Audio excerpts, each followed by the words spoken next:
Hi, my name is Dan W and welcome back to my channel, Dan Who Reviews. Now before I get started, I just want to send a quick thank you to every single person that has subscribed to the channel so far. In my last video, I did my first giveaway where you can win yourself any single Marvel Legend completely free. All you have to do is leave a comment. So go to my last video. There you go. Click that link, go to my last video, leave yourself a comment, and then in the new year, I'll pick a winner at random to win yourself a free Marvel Legend. Easy. Now, let's get into this video. This is my top 6 Marvel Legend builder figures from 2016. Now, we had a few decent waves this year, not a bad year for Marvel Legends, so this was quite a hard list, but I sort of narrowed it down to my top 6. Might throw in a few honourable mentions, but let's get to it. Roll the titles.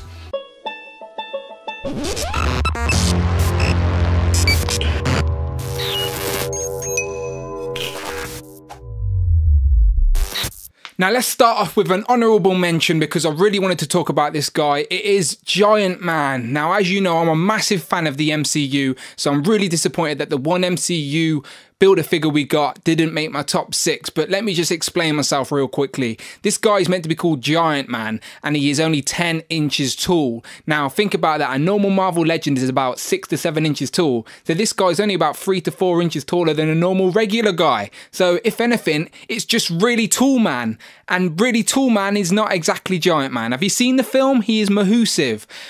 So I don't know, but on a positive, I do really like the suit. I wish we had that suit in 6-inch figure form.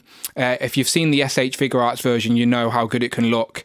So yeah, really disappointed. I know that builder figure pieces are only so big and they wouldn't fit in a box otherwise, but we could have got a special one-off figure. Looking at the sculpt, I really like how you can see the eyes inside the helmet, and we're meant to be getting a shinier helmet in the new best of wave coming, which I don't understand why, but yeah, I'm a little bit gutted. I do like the figure, I really do, but not good enough to make my top 6. So let's get things kicked off. At number 6, it is Abomination, the official rival of the Hulk. Now, a little fact, apparently he's still alive in the MCU. Apparently he's at the raft, but that's just rumour. We shall have to wait to see. But let's talk about the figure. It's not an MCU figure, it is a comic version figure, and it's very accurate to the comics itself. If you go back and Google some pictures of his first appearance, he's even wearing those blue little Speedos. It's a great paint job as well. I do like the green faded effect on him, and he's really well sculpted. If you compare it to the Rhino, he's about the same size. They do use a few similar parts, but overall it's still a really solid builder figure. He is the official rival of the Hulk, so there he is, a little comparison. It's about the same size, maybe he should be a little bit taller. The face sculpt is really impressive, by the way, I forgot to mention that. But yeah, overall a solid builder figure, deserved to be in my top 6, and it just made it in there at number 6. Creeping in there at number 5, it is Absorbing Man. Now it is an official 2016 release. I think a few people got him early, but he was an official 2016 figure, first of the year. Let's talk about his accessory. It is terrible. It comes with Gwen Stacy, aka Spider-Gwen, and it's terrible. Put it to the side. If you've got one that is from the Wrecking Crew, apparently that suits his arm and the metallic much better, but I don't have one. So if you have one, please send me one. He has an exchangeable head. He has interchangeable arms that have different effects on it. And it is a really, like, you don't get many builder figures with interchangeable parts. So you have to appreciate that. And the face impressions, our expressions even, are really good. So the best Absorbing Man figure we have to date. Carl Creel has even appeared in Agents of S.H.I.E.L.D. And little fact for you, Loki was the one who gave him his powers. Loki slipped some potion into his drink while he was in prison, so we would battle Thor, apparently. But compared to Spider-Man here, you can see the height difference is quite a bit taller. And yeah, solid figure in my opinion. You can swap out the heads and swap out the hands. Really good posability for different displays. And you can customize extra hands and whatnot if you want. I think it's a solid figure. I think it deserves to be in the top 5 for the interchangeable parts alone. So yeah, Carl Creel, aka Absorbing Man, he makes my top 5. At number 4, we have the Red Skull Onslaught. Only joking, we actually have the Onslaught builder figure. At last, finally complete. Thanks for the head, Kitty Pryde. That sounded wrong, but you get what I mean.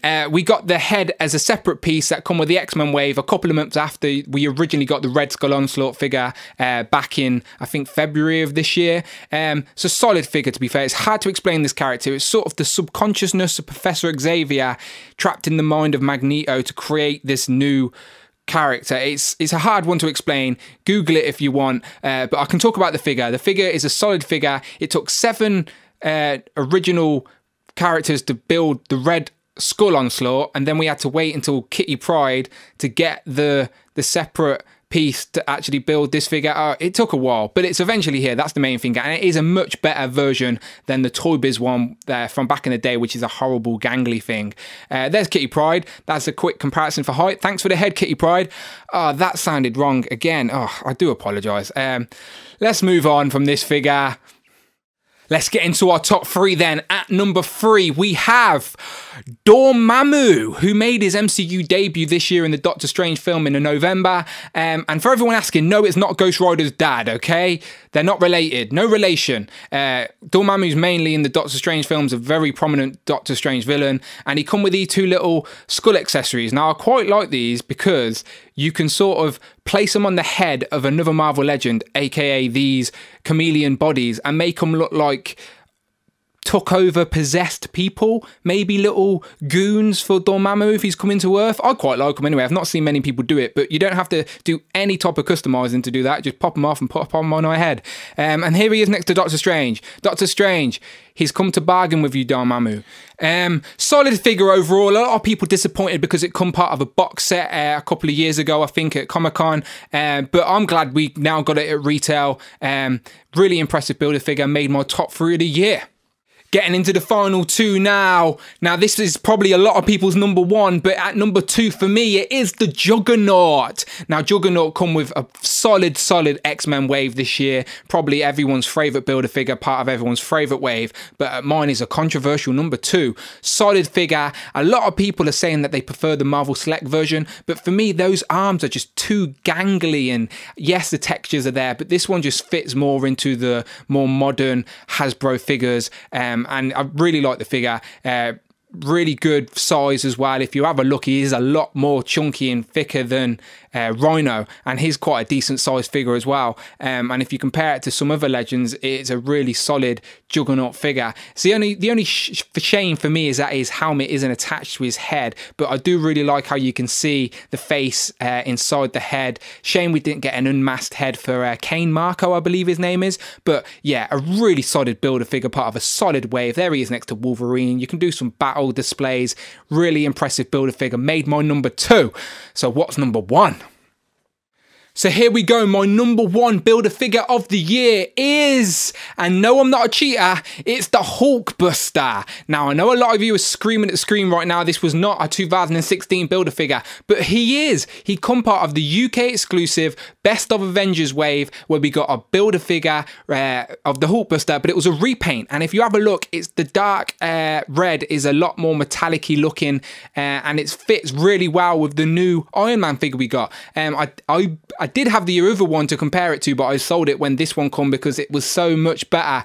The red paint job is really impressive, and this builder figure is so impressive. Look, it actually looks like you can fit an Iron Man figure in that body. It's just a solid, probably the best Hasbro builder figure we have to date. It's one of my favourite figures on my shelf. This is the one that people point at my shelf and say that is impressive. It's one of my favourite builder figures. Has to be my number 1, and it did come out this year. It's a repaint. It officially come out 2016. It's number 1 on my list. It's my list. I make the rules. But you can't disagree, can you? Honestly, if you can take a closer look, just each part is just really well painted, really well sculpted. Like, there's no way they're going to be able to reuse his mold. So they went all out with this guy. The figures, the pieces were bigger than some of the figures in the boxes themselves. It's quite heavy as well, and I'm a massive fan of the MCU, and this looks so good. It actually looks like what it looked like in the Age of Ultron films. I'm going to make a Hall of Armor and have this guy in the middle of it with the rest of the armors around it, and get a Tony Stark involved. Iron Man is probably my favourite Marvel character at the minute, and yeah, compared to the rest of the figures, solid number 1. Happy days. Hulkbuster. I'm not a cheater. I don't care what you say. It come out this year. Hulkbuster. So there you have it, guys. My top 6 Marvel Legends of 2016. I'm not a cheater. It's official. Look it up.